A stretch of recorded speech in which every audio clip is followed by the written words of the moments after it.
Voters are tired of going to the polls. We've had so many elections in California, and in fact, if we are to believe what's coming out of Sacramento, we are going to have another election this May or June. And each time people are getting tired of going to the polls and voting. Now, we have the opportunity to double the involvement in elections in this city. And there's a cost to it. And maybe it's $25,000, maybe it's $30,000, maybe it's $40,000. That's what we were told that they saw. Okay? Obviously, every election is different, so there's no way at any particular point until we schedule an election and they get their information from the state, we can specifically say it's going to be $40,297. But the fact of the matter is, we have a $27 million general fund. And we're suggesting that at an annual cost of additional $20,000, we can take the turnout from as low as 14 to 25% to as high as 35 to 55%, and that's not an appropriate use of the taxpayers' money. I would suggest we do a lot of things as a city that wouldn't have the impact of including and being much more inclusive with the public in regard to who they elect. Now, we have to encourage people to do it. We may not like it. We can take an attitude that says, well, if you don't get off your sofa and vote, too bad. But you know what? We have to believe in the system we have. I think this is an argument that can be made very significantly that Ms. Walker made regarding Ms.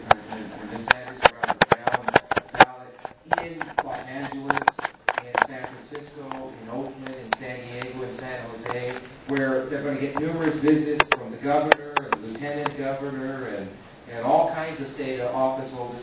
We're not going to get that here. Sure, they're going to have a message that's going to be on TV and there's going to be a few signs up here. But I don't think we're going to, as elected members of the city council or as candidates, we're going to have a real difficult time in the Imperial Valley getting our message out. I do agree there could be a cost. I don't know whether there is an increased cost. I think that's a potential. I mean, for the candidate, that's Ms. Walker, I think that's a legitimate question. I don't know. But I find it hard to believe that doubling the turnout, which I think is a foregone conclusion, just based on the evidence, doesn't ultimately benefit this community far more than the annual cost increase of maybe $15,000 to $20,000 annually. I think, Mr. Reddy, your comments are well spoken. I think that there are alternatives to increasing voter outreach.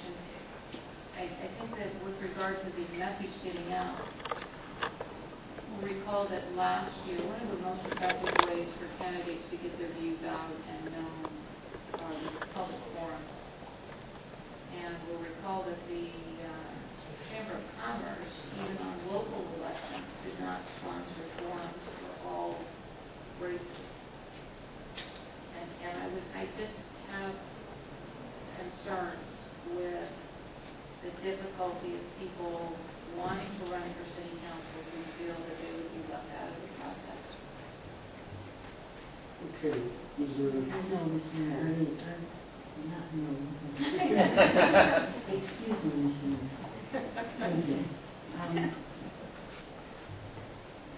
There's no question, Mr. Reddy, there may be voter fatigue. And you're right. The state in particular have had numerous special elections.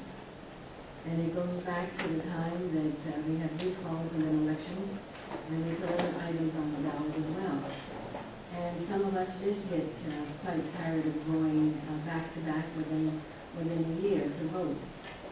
I have no idea whether or not this cost would actually increase costs, and it would actually generate increased voter turnout. I don't know that. I think what increases the voter turnout is the message by the particular candidate. And of course, when there is a gubernatorial election, people come up because they feel that the governor and the president will have a greater impact on their lives than what is going on here at the local level. You and I and the rest of us here know that that's different. We do impact their lives at the local level because the issues are resonating right here. No, we don't have a state budget, and we haven't had one now for some time. There is a massive inertia out there in Sacramento as it relates to how they're going to deal with that. But I'm not sure, or let me put it this way, I have not been convinced that this particular issue and the way that it's presented by the task force is actually going to present additional people coming to the fold. Well, yeah. I don't know about voter fatigue. I think I called it voter apathy for quite some time, in that people, for whatever reason, are just not very interested and do not get excited about going out to vote unless it happens to be a major election, presidential, parliamentary, etc. I do concur with Mr. Edmund in that I think just by the nature of the numbers and the excitement of people going to vote for things that they know. You know, when I was running for the city council, I would vote for a quorum, particularly as I spoke to Spanish-speaking groups, and I would tell them I'm running for the city council, but I translate that in Spanish. And people had no idea what that meant. So because there may be a lack of understanding as to what some of the local races represent, whether we talk about council, when we talk about county supervisors, when we talk about school board members, it doesn't generate excitement among people because you're not understanding quite well the way the system works. But getting people to the poll because of things that they do understand, I think it'll increase voter participation, it'll increase voter information, education, and ultimately I think it's going to benefit the city. There's obviously a cost involved, but I agree with that the cost and the overall scope of things is minor compared to the benefit that we'll see by getting our community more involved. Okay, if there's no one else, we will open it up to the... I know, you don't want to hear me, John. May I make a suggestion from what I'm hearing? There's no rush on this, and I know there's most likely you're looking, if you go with a charter city, it's going to have to be put on the ballot. Why not put a measure on the ballot asking if those citizens want to see this 1 year in advance? I know it's not required to do that, to extend your terms by 1 year. But we as citizens did not vote for you guys to get an extra year out there. Well, let me just make a comment.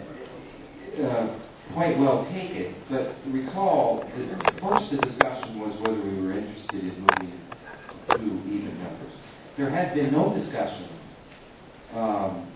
as to whether we would shorten the terms or extend the terms. So I appreciate that comment, and I think that needs to be addressed, but I don't think it needs to be addressed until we determine whether we're interested in moving.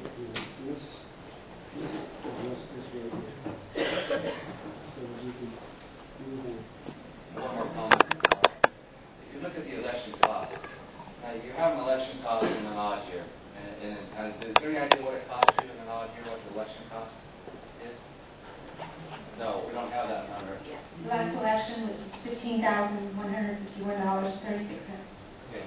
And so this is projected to be from the county's election office, an additional $40,000 or $50,000 in total. That's what you actually paid. That's what we actually paid. Would be a maximum of an increase. A maximum of $40,000. Max. Now, when you guys ran in your office for office and you received, there was 13% voter turnout. Sedalia, John said that you received 1,000 votes. Is that right? Is that? No, I can't say that, but you know, we allow Mr. Edmund to say that. Yeah. So, John, you won. How did you? Well, I don't know. What did you have? 23%. That was in our second election. No, the first one. Okay, We're not here to debate the actual numbers. yeah, well, I'm using that as an example. Say your voter turnout and you won with 1,000 votes, and that was 13%.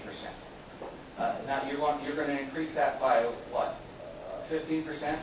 I think it's fair to say that based on an analysis of the previous election cycles, we would double the turnout.